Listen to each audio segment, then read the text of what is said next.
Hello, everyone. My name is Kuria Idaka, the host of Interview with Kuria, a podcast aimed at dealing with what the older generation has wrong with our generation. And today I have a guest. She's a phenomenon, a beauty in an industry of entertainment, which is the main core source of revenue for young people right now. Please introduce yourself. Hi everyone, my name is Becky Alukwe. So today, my main subject or my main target is to interview her and get the most I can about her field because she stands out, she's a beauty, and she's a phenomenon. So, what do you think the older generation has it wrong with our generation? Well, on what specifically? On my field? On your field? Well, my field of drama and theatre especially, I will use the example of my parents. When I told them I was coming to study theatre and drama, they were like,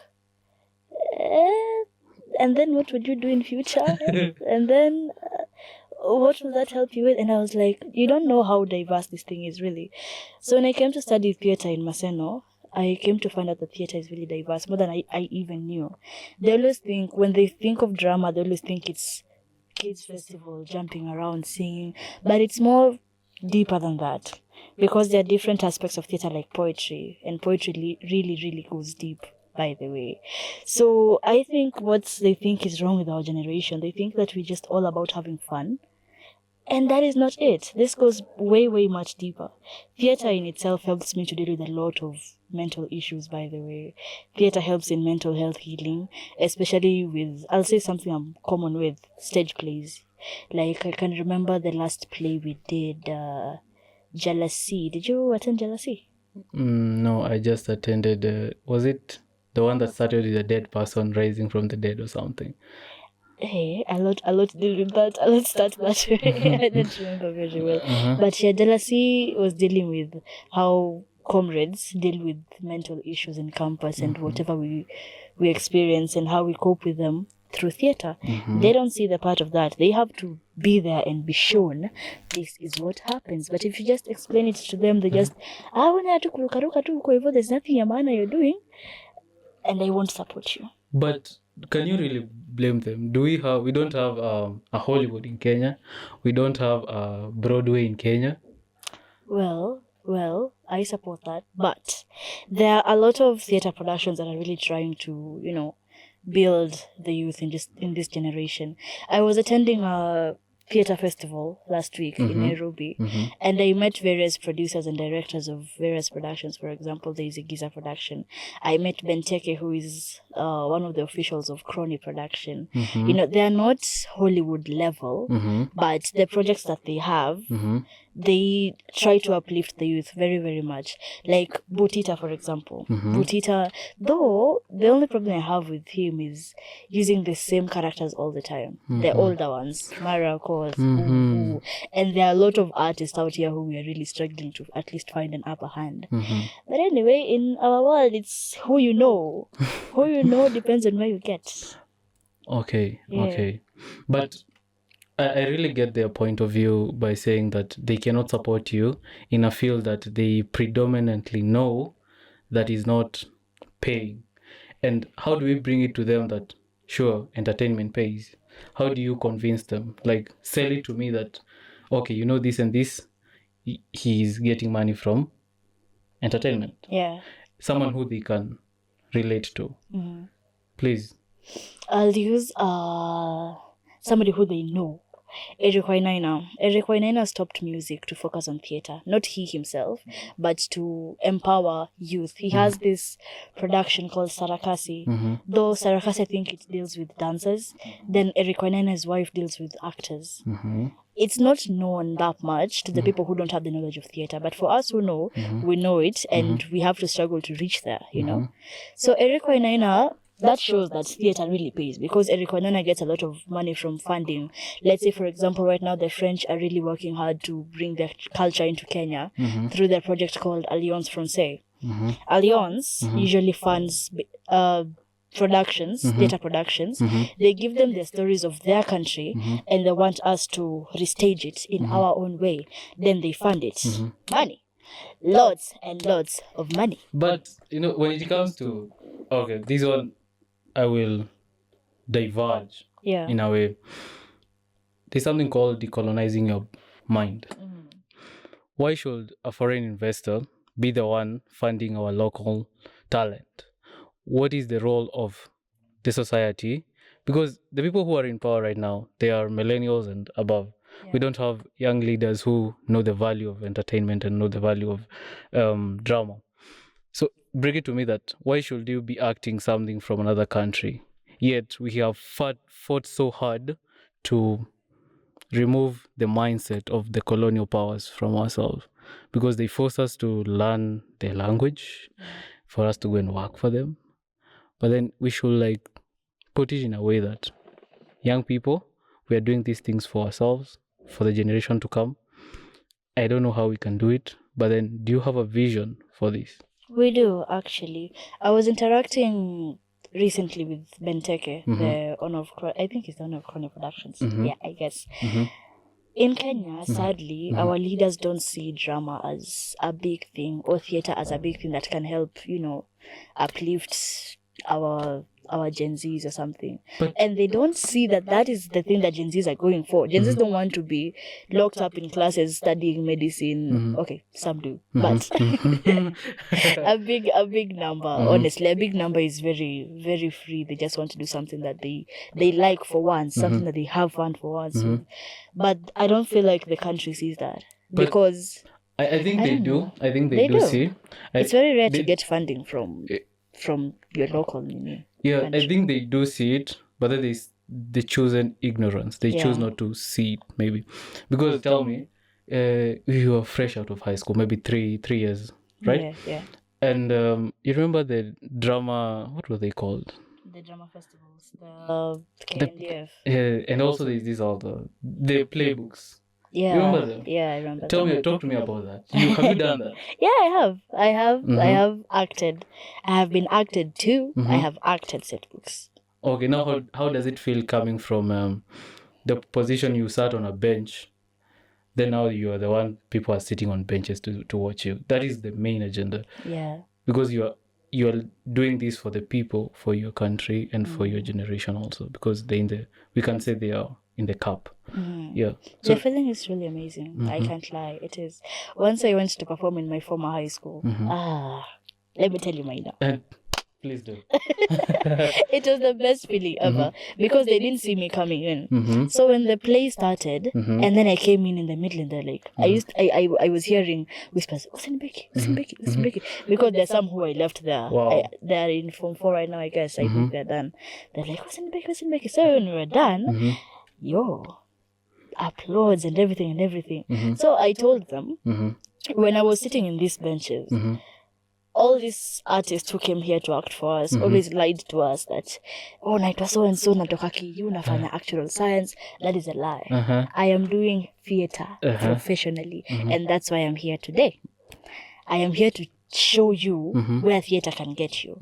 Yes, set books isn't something that you're supposed to live your life for, because as an artist, if you want to grow, you have to think, you have ahead. to diverse your you have to. Though set book theater pays. It does pay, because you can imagine. Let me take for example my school. When I was in Form 4, we were 484 students. We used to pay 350 for every book, not for every book, just for the session, 350. Doing that math, I approximated to I think 200K or something, 200,000, Yeah. And you have to share it 13 people. All that cash, and you share it with 13 people only. So me just told them the truth. I told them I'm doing theater. I'm at an university. I'm doing theater, and this is how theater has helped me. I'm here in front of you today. I have traveled to more than 50 schools. That has helped me in and I'm in third year. But I love set book acting though. I've started to find your way around it. Yeah, and see if I finish campus, that is, I'll obviously not stay in Maseno and work with my Maseno production still for set books. My life isn't for set books. I am a performing artist. If you study performing arts, it has almost eight branches, I guess. There are a lot of things. I came to campus actually to do dance. I didn't come to do theater. Okay, now this one is a controversy. Yeah. Tell me, how many successful dancers do you know? I can name you 10. I can name you 10 in Kenya that, I don't know, if you're on TikTok, you might know them. Yeah. I'll start with my idol, Ayoma. Ayoma is a very successful dancer, both internationally and nationally. Wow. She's an amazing dancer. If you've watched the music video of Nyashinsky, even Bonitwaji,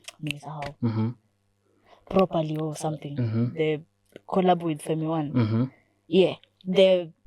The lady with the short hair with the big body, that's Ayoma. Then there's Aggie, the dance queen. In the Kid Fest, there was a team from UK which came to perform a dance. I was shocked to see Aggie among the dancers. I was like, see these people from Britain, what is Aggie doing there? She's a Kenyan. And when I went to talk to her to tell her how I really look up to her, do you know what she told me? Don't stop dancing. Keep dancing. Dancing will take you places. Let nobody, pull you down because you just dance. Dancing will take you places. Look at where I am right now. I studied biochemistry in KU. I am doing dancing professionally. Oh, and okay. I was like, God damn. No, God damn. thank you for that information. It is really inspiring. The next point is I like to diverge, but then same on the same topic. Yeah. Being a dancer, being in the TikTok, Instagram, not Twitter per se, but those two. Yeah. If I'm not wrong, those are your playgrounds. Yeah.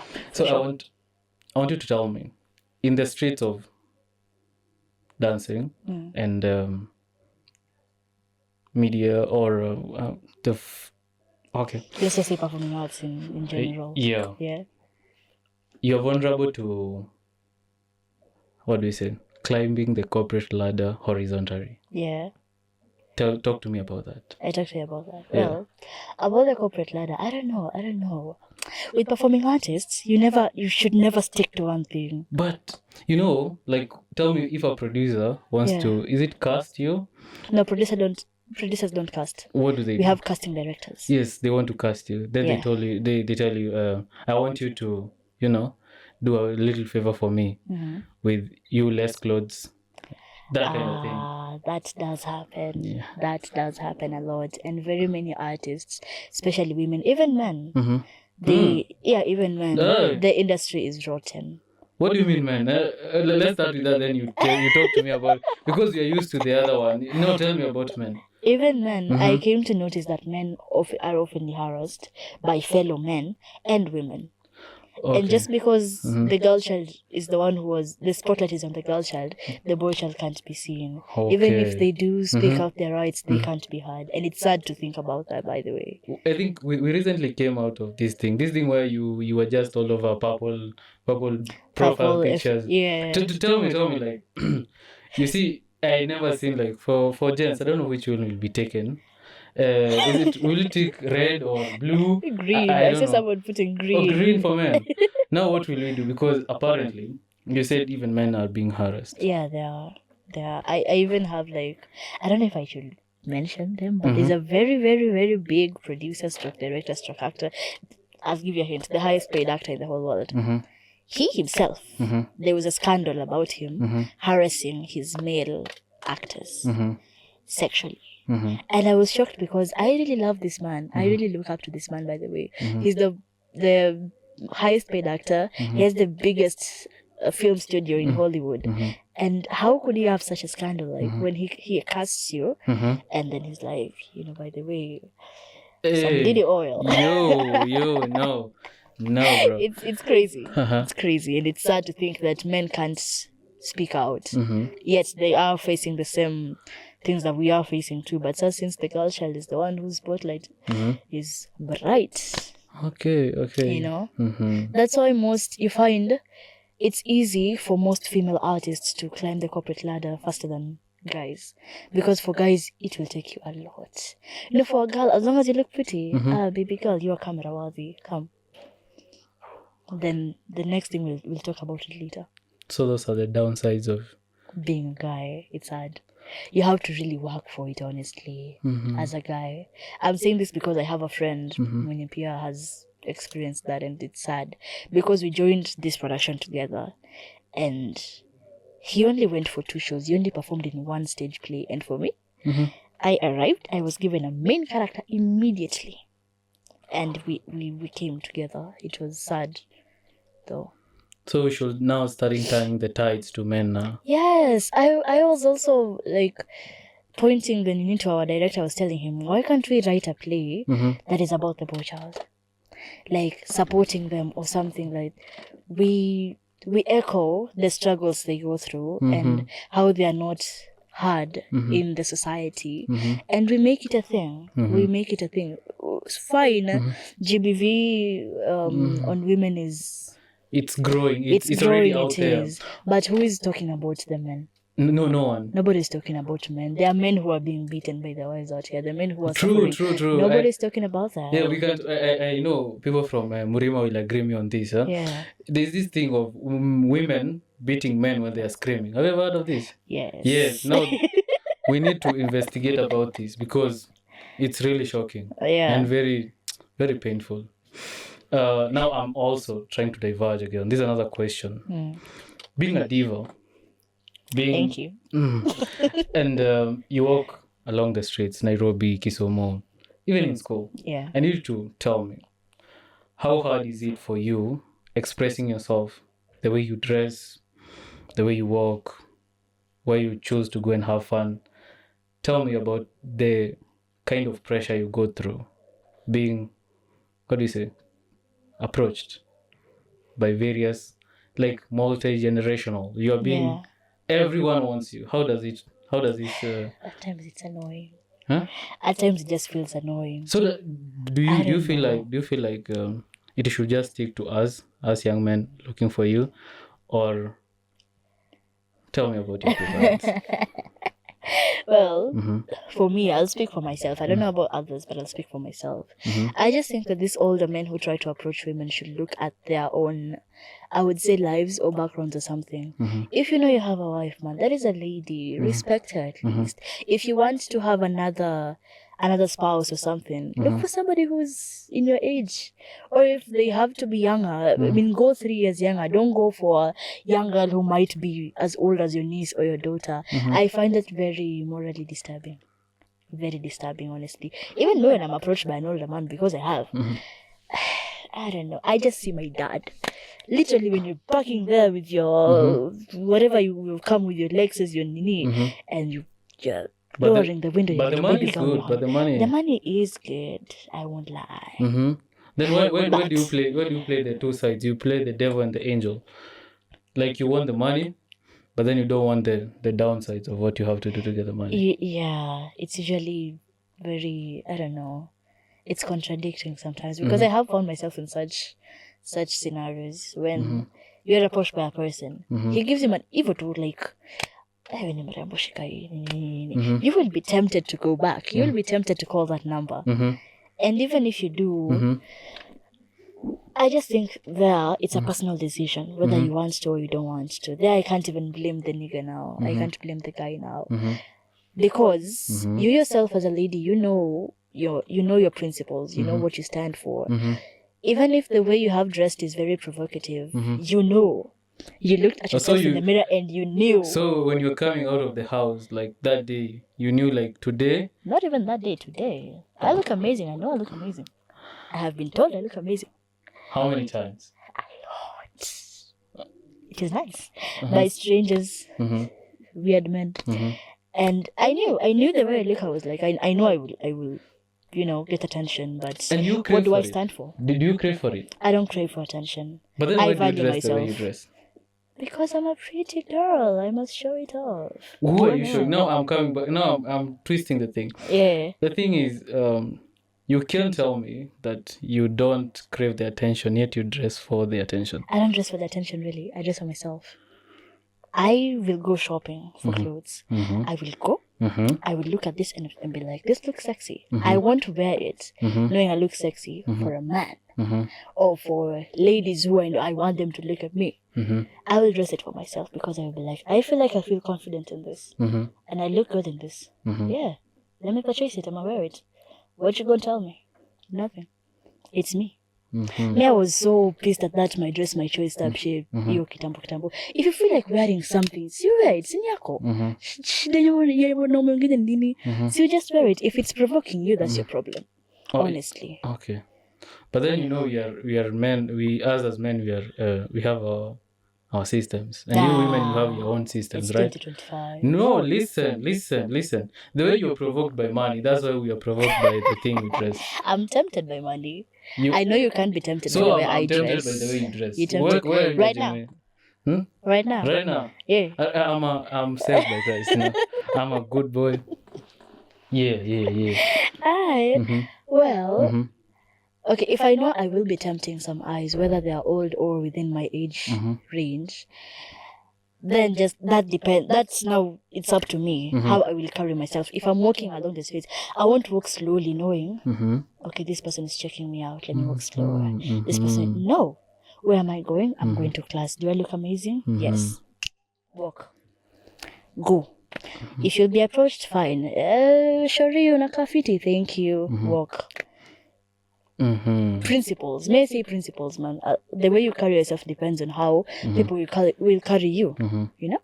Right. That's what me now nanga, honestly, on my end. I mean, if let's say you're used to dressing less modestly, provocative, because I do have friends who you will never find them with something fully covered. Never, ever. They know they look like that and they feel good in it, you know? They feel like it's expressive. But the way they carry themselves depends with no, it doesn't depend. The way they carry themselves is how other people carry them. I have a friend, Yehovah but she's really strict. Wow. Really. But You'll be telling her, do you feel like you're showing it's mine? But do you think that these things, the way you dress, and gender-based violence, don't tell me the rapists are there. There is no way that they will live in a society that there's no market that lacks a madman. For sure. So you could tell me that you're dressed like that. Then you know the corridors you're going to pass throughout the day, right? You know there's one dark corner, there's that traffic, there's that Messiah, you know, and you expect nothing bad will happen to you. So do you think you can ever remove the predator from the society and also leave the sheep? Because you're the sheep in this situation. Yeah. Should we change the way you dress, or should we just continue the way you are? Because the predator is not going anywhere. Yeah, for the sure they're not going anywhere. Common sense, personal safety. If I know, let me take for example, where's the most insecure place huko? Mabungo. If I take Mabungo, for example, I'm passing through the bushes there, and I know that place isn't safe. However I dressed today, did I want to dress in this specific way? Yes, I have. What time am I arriving in the house? Okay. Because I know that is common sense. If you've had somebody who has been attacked there, then you know when I dress like this, then I'm a target. I might be a target one day, one time. You never know. You know? I just think it's personal safety that one should inscript in the mind, and common sense, honestly. Like, I know the way I have one today. There's so many clubs around Maseno. There's this club that only carries Wababas Pekaki. It's called Magals. It's in Market. I can't pass there. All right. Why would I? Right, I know I'll be hollered at. And if I am hollered at, say just pass. Principles, man. Okay. And common sense. According to me. Can I call you a buddy? Yes. You just said a buddy. Describe a buddy. Describe a baddie. A baddie is a girl who is, I can say as for me, confident in her own skin. Okay. Independent. Okay. Wait. Not necessarily independent, but for me. For me, as a baddie. Independent, not scared to depend on herself. Like, she doesn't depend on anyone for anything. You depend on your Maybe parents. I do depend on my parents, yeah. But I don't need any other extra party. I know how I handle my things.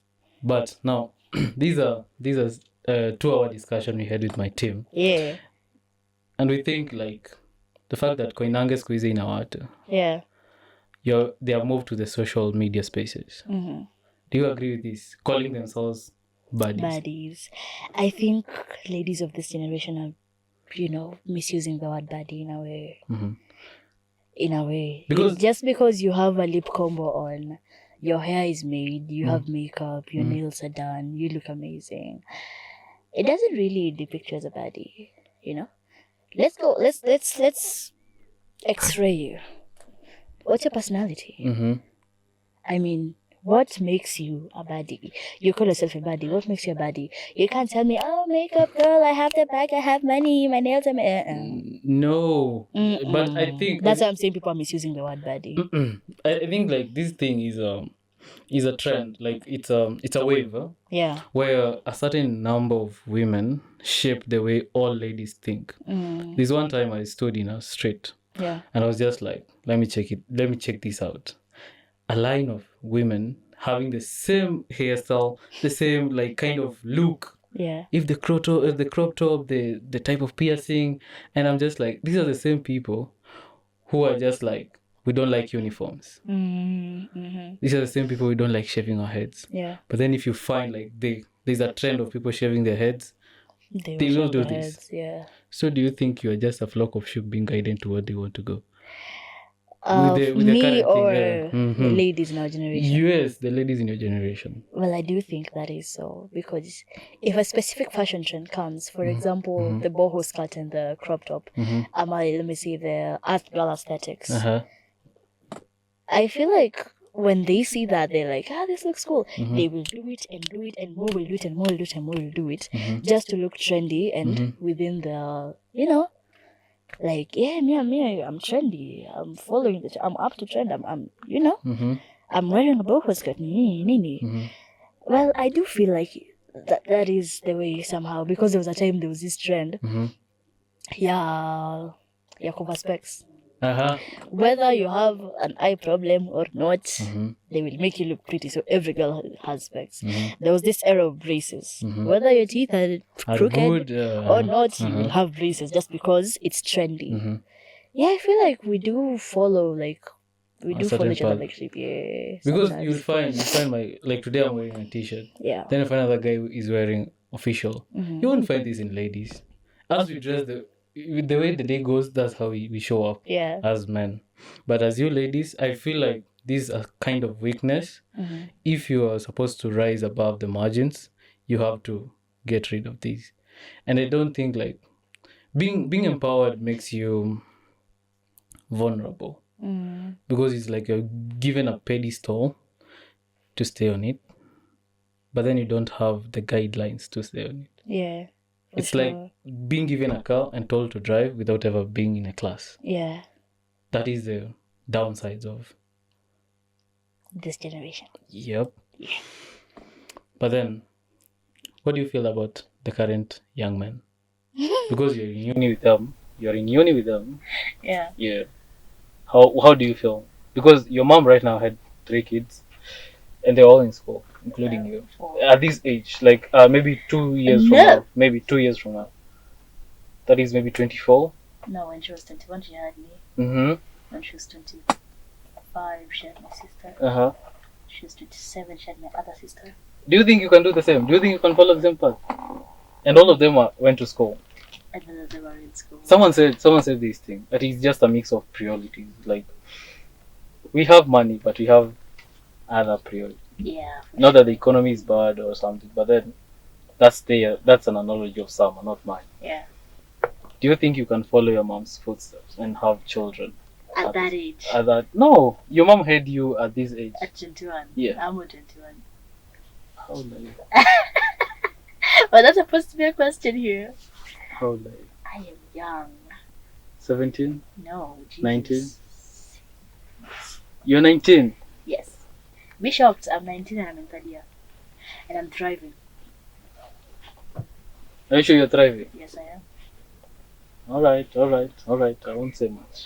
But now, considering, now 2 years from now, you're having a baby. Is that cool? It isn't. It won't be possible for me. Why? Personally, I feel like the older generation, the Mhm. millennials, Mhm. they have given me what do I call it? Mhm. Perspective about marriage. Mhm. I don't know. I fear. I fear marriage. Mhm. I fear having a kid. Mhm. Normal. Normal. Alafu, Mhm. in our generation also, Mhm. like we prioritized ourselves more than The life itself. yeah. The structured life of. Yeah. For me to want to have a family or to settle down and be married, I want to have a life for myself first. And you know the pressure that I think we ladies have, ama students in university have, before I settle down with a man, I wanna be a boss lady. So that when you want to approach me with that topic, you know who you're approaching. But you're the same people who are just like all over saying you have baby fevers. I do have baby fever actually, but hey, si wangu. Si uniache naone Chill. simu, si wangu. Chill. Chill. Yeah. Cool. I'll get you behind the wheel. That has been our time. It was a great time having you, Becky. And till next time, because I need you to, next episode, I need you to explain the baby fever. Because it's a very delicate subject. Okay. Yeah, Okay. yeah. I need the full details. How can you have baby fever and you don't have, you know? I no problem. Thank you so much for having me. This was an amazing session. Thank you so much everyone for watching this. Till next time. Yeah, that has been Kuria's interview with Becky. Yeah. Thank you very much for Thank you for having me.